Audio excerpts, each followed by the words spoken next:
我叫許三照道長，都係一個國學老師嚟嘅。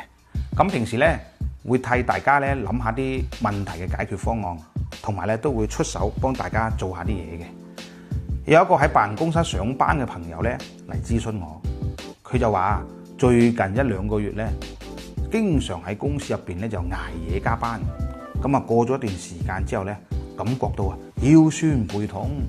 去醫院接受治療咧又冇乜效果喎，問我係咩原因？咁咧我又通過奇門遁甲同埋去佢屋企睇埋個風水咧，咁同佢傾偈嘅時候咧，發覺佢咧係犯咗五勞七傷。五勞七傷係咩意思咧？五勞七傷咧就係長久咁坐喺度就傷肉，長久咁企住唔喐咁啊傷骨啊，行咗好耐嘅路就容易傷筋，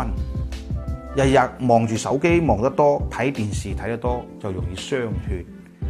瞓得太多瞓喺床嗰度唔喐容易傷氣，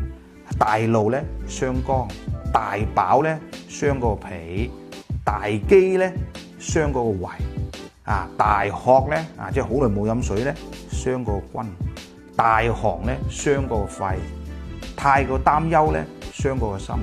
好鬼驚咧傷個志，外邪咧傷形。所以話咧錯誤嘅生活習慣其實就係喺度損害你嘅健康，一定要改正一啲唔好嘅生活習慣，福身無量。